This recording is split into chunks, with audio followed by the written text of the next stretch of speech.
Welcome back, friends. So you get your coffee and your tea. This coffee is delicious. Today we're going to be talking about autism, most specifically Asperger's syndrome.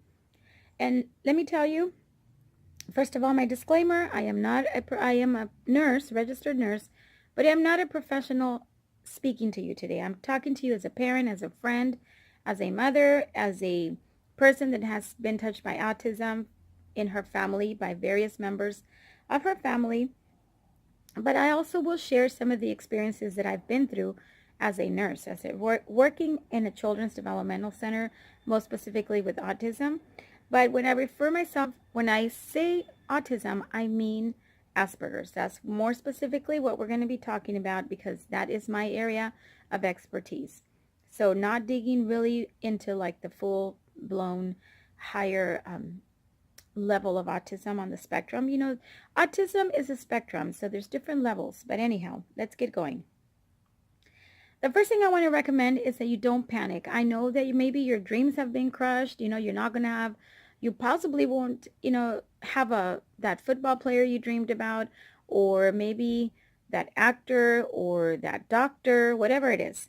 So, not to say that you won't, but those are the first things that as a parent you may think, oh my God, is this child that I brought into the world, are they going to be functional even? Never mind being a doctor or a nurse or even, will they even be able to work in a restaurant? Will they even be able to bag groceries in a grocery store? Those are the kind of things that you might think about or you might have thought about. So I want to tell you, do not panic. It is going to do you no good to panic, my friends. So I want to tell you, do not overwhelm yourself. That's another thing. You can easily overwhelm yourself by becoming kind of OCD. I think autism sometimes gives parents OCD because it's like they become consumed and obsessed with autism, and they want to find like the cure or the treatment for it and as quickly as possible. So they dive right in and they just start reading everything, talking to people, talking to doctors, talking to therapists, talking to other parents of Aspies, and Aspie meaning Asperger's for short.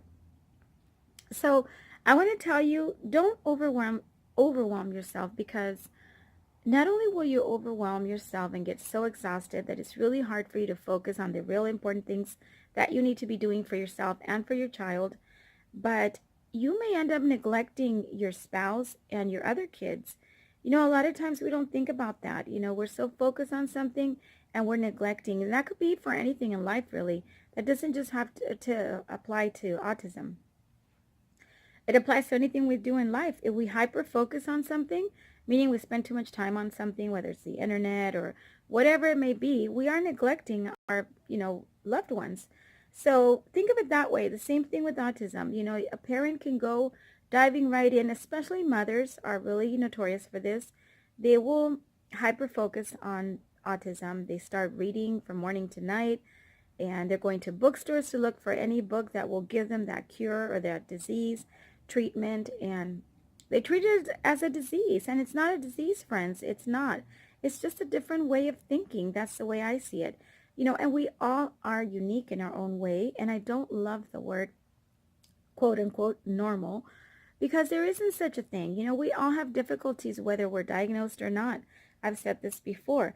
So here are my tips. Number one, do not panic, because everything, trust me, everything will be okay. You will become a better, stronger parent, a more focused parent on the right things. And so the next thing is overwhelm. Do not overwhelm yourself. That's tip number two. Because if you do, you will neglect others. A lot of times I've seen this happen over and over. There's a high risk of divorce rates. There is a high risk for divorce in families with autism, because it just gets to be where the person is so hyper-focused that they really neglect their responsibilities, their homes, their families, their other kids, and that's something that really sometimes is not focused on.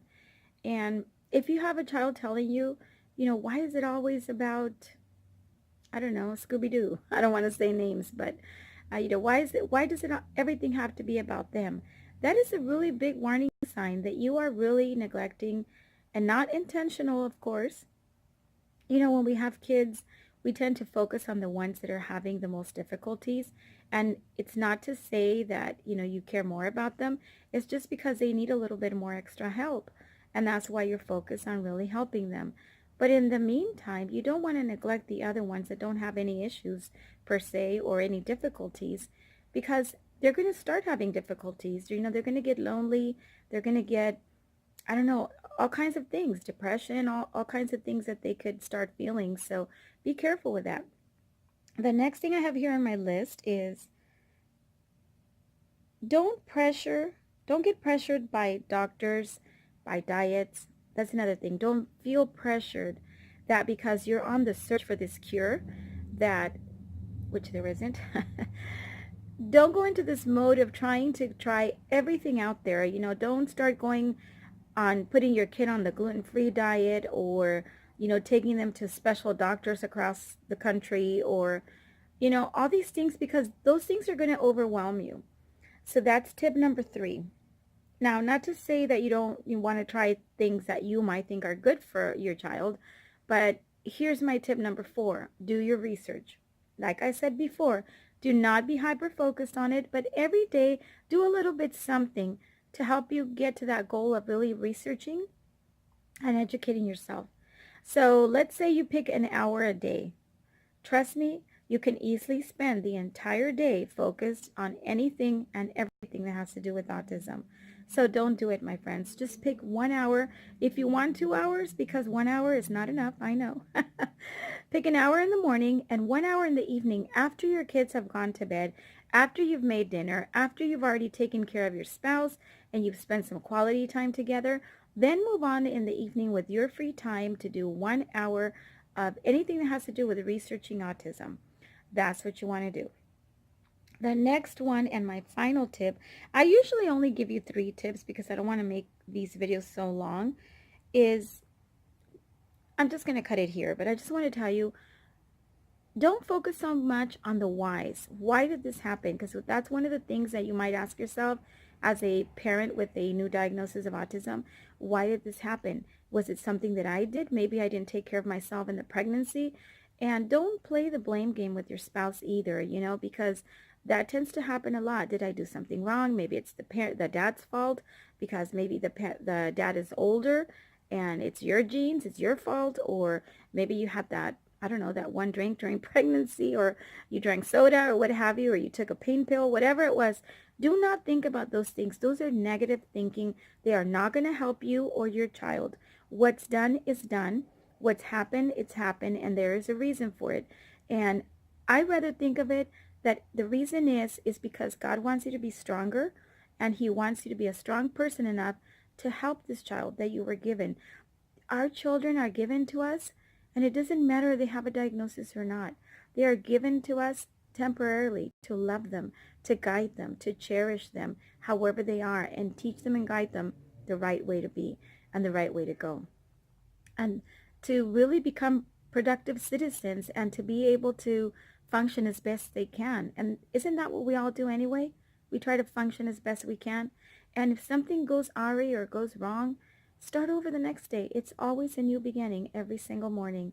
So I hope you guys have enjoyed this video, and I will see you next time, tomorrow hopefully, for our next chat on autism on this mini series of beta vlogging every day in April. Thank you so much, friends, and remember this: to be healthy, well, happy, and organized, you need to take care of yourself first, and that way you can become a strong advocate for your child. Thanks for watching, and I'll see you next time. Many blessings.